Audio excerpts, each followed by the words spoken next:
Alright, time for another game of backgammon, but this time I'm going to automate the dice because it was way too distracting last time I tried to do this.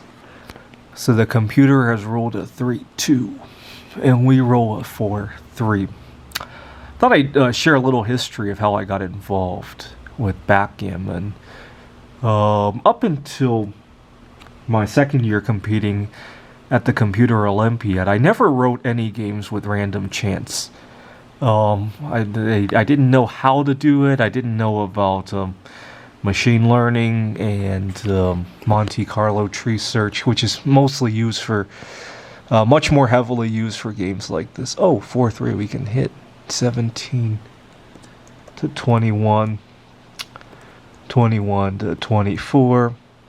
My first game of chance was actually one that one of my colleagues designed. He designed the game itself, actually. It's called Einstein Warfelt Not, and you roll a six-figure die, and or six-sided die, and you move one of the pieces depending. Oh shoot! We rolled double sixes. There's nowhere to go. Okay, so -1 to end the turn.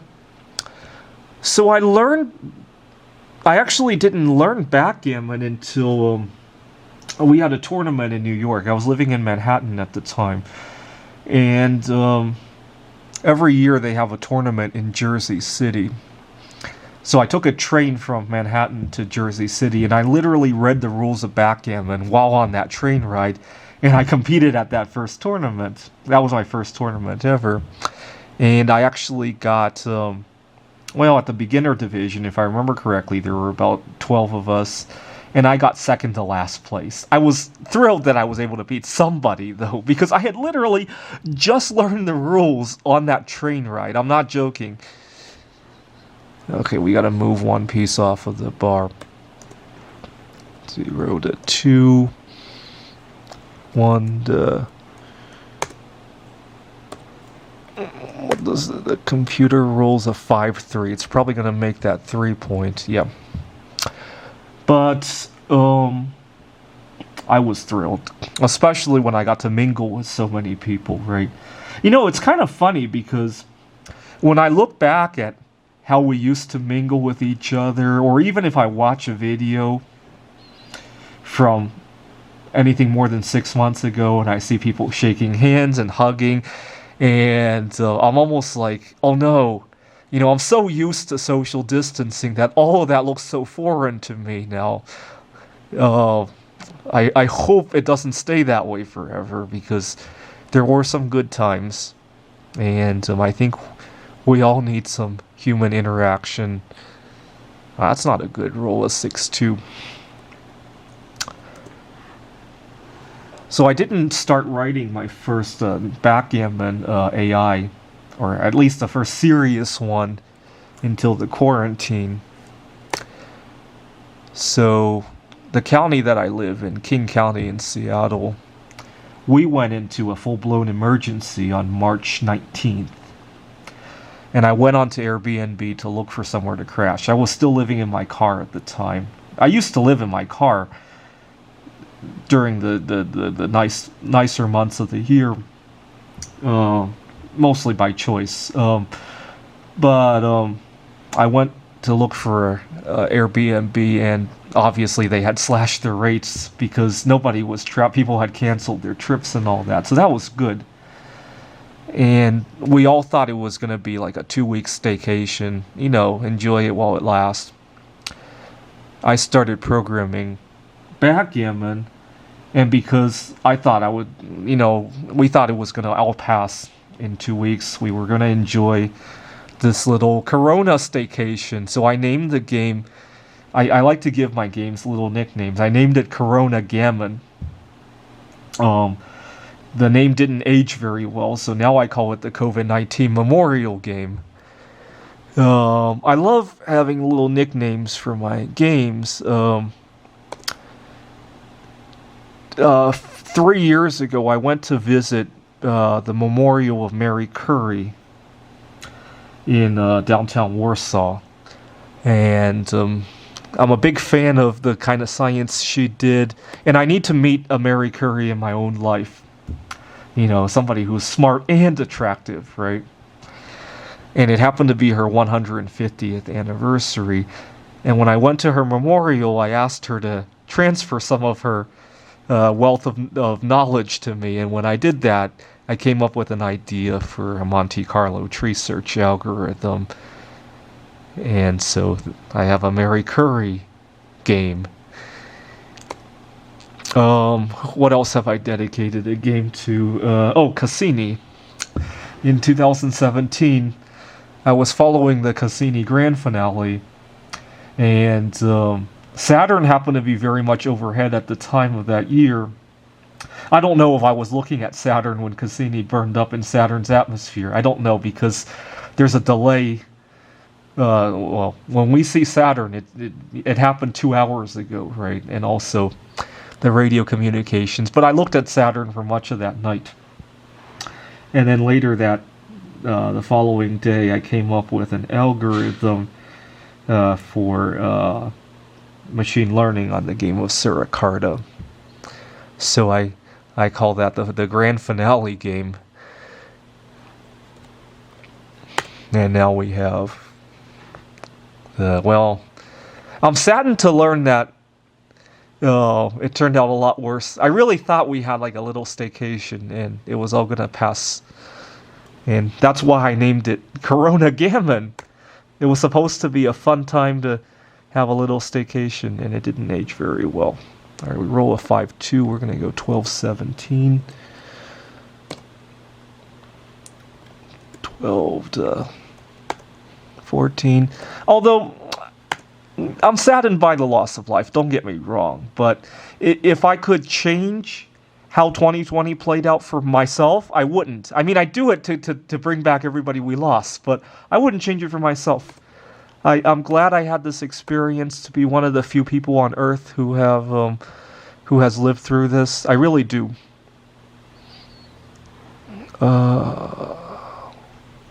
Let's see, we did 1, 5, 5, 5, 5, right? 12 to 22, 7 to 22.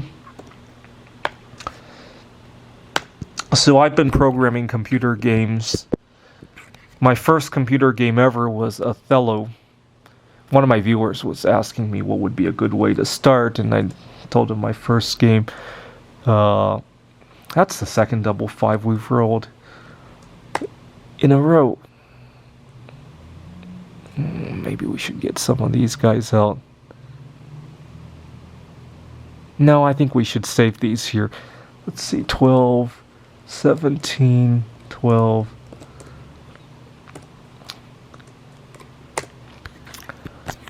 But I started with Othello because Othello was one of the first board games I ever played as a kid. We used to have a 286 computer with Windows 1.0 on it, and it came with Othello. They called it Reversi because of trademark issues. That's a lot of 5s that we've been rolling. That's not good. 5, 2. Yeah, sorry about the dice yesterday. That really distracted from the actual game. But I'm hoping to if I don't win, at least network with a lot of people, because someday I want to be telling my grandkids that during the COVID-19 crisis, I wrote one of the strongest backgammon games. At least for the time, right? Obviously, computer backgammon is evolving every day as we speak, right? And any other game that computers are playing, right? When I was a kid, we had a Deep Blue, and it was big news when it had beat the human champion at the time, Kasparov. And nowadays, computers are a completely different league from humans in terms of chess, right? Oh, we could take, let's see, 5, 13, 5, 13. It might hit back, though. Well, it's probably going to hit back. I take that back. Yeah. What do we have? Double 4? 1721.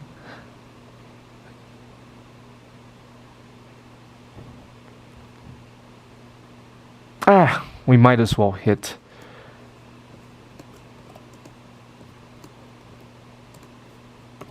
Feel free to comment if I'm not playing well. Oh, it missed!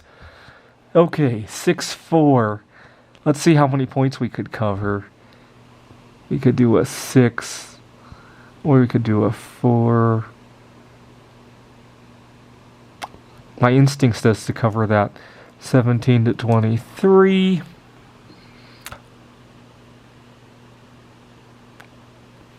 $20-24.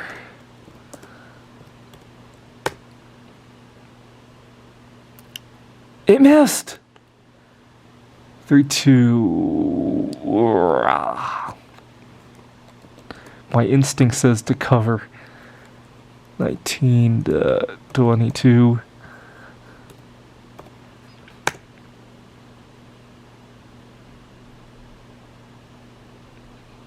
2-1. Oh, we can't hit that.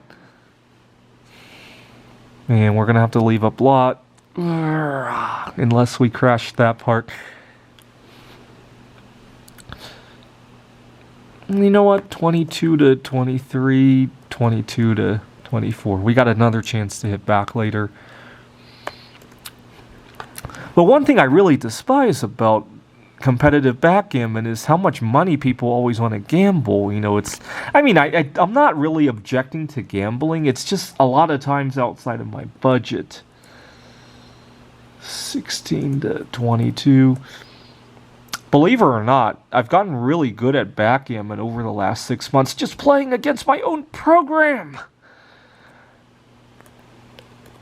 Because I can't find anybody to play that I can afford, you know, because especially at the beginning, right? Today I probably could because I wouldn't lose like 100% of everything I'm betting, right? Let's see.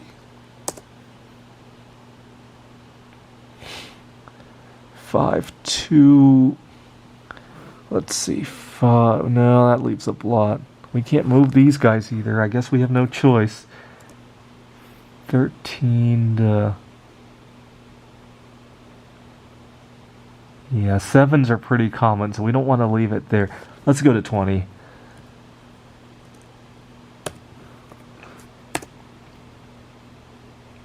Okay, at least it misses. So it did 6 and 2. Now we got a 5-2. These guys still don't go anywhere. Actually, our 5 doesn't go anywhere either. Only our 2, right? 20 to 22. Yeah, I've probably played more rounds against my own program than at the tournaments now that I think about it. 5-4. Did we dance? Yeah, we danced.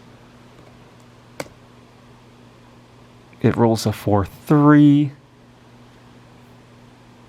5-2. Only the 5 moves, right? Okay, this is pretty terrible.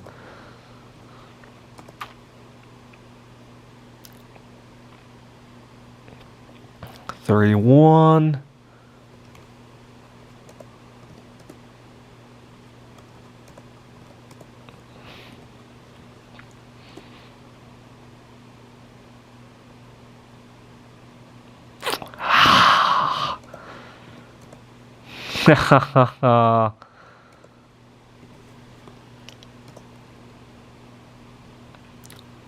Yeah, this is a double match point, but if not, this is probably way beyond too good to double, right?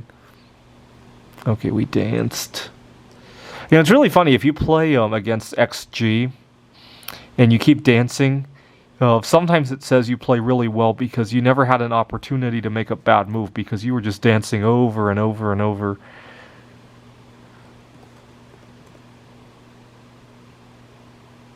I wouldn't be surprised if this was...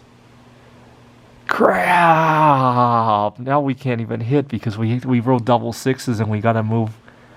Well, we can move 2 to 8... 8 to 14... Yeah, we gotta move both of them. 20... Okay, let's see if we can... It doesn't really matter because this is a double match point, but let's see if we can avoid a gammon at least. It rolls a 2-1. We roll a... Let's see, we want to make as many crossings as possible. 8 to 13. Well, then we might as well go to 14. 13 to 14. -1 to end the move. Okay, 3-2. So we go 20 to 23, and we bear off one checker. Okay, 23, 25 is the bear off, and then we enter a -1 to end the move.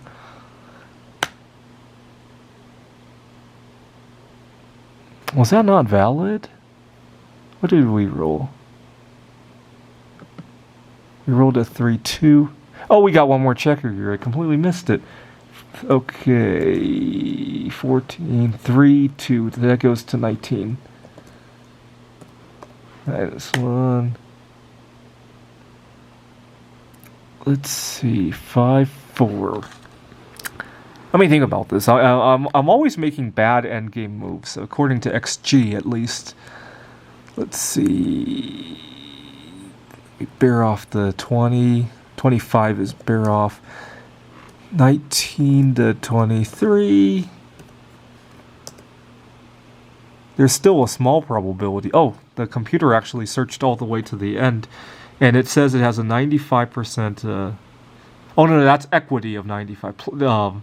So it has like a 97, 98% chance of winning because 0 is draw and -1 is lose. Let's see. Okay, our 2 point is very heavy. We should probably bear off 2 checkers on the 2 point.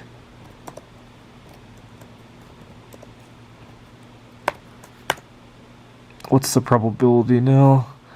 It says the equity was 0.95. Okay, so that was probably not a bad roll. We rolled a 5-1, bear off a checker from 25 and another checker from 24. Let's see what the equity is now. Okay, now it's directly looking up because it's already within its endgame table. 99, so apparently that was not a good roll. Double 5s, so we get to bear off 4 checkers. Before the tournament, I'll probably write some shorthand so that I don't have to type so much at the tournament.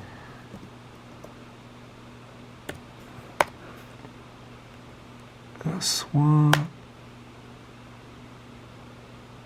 Okay, we're gonna lose, but let's play it out to see. 25. We rolled a 6-5, so we bear off a checker from the 23 and a checker from the 24.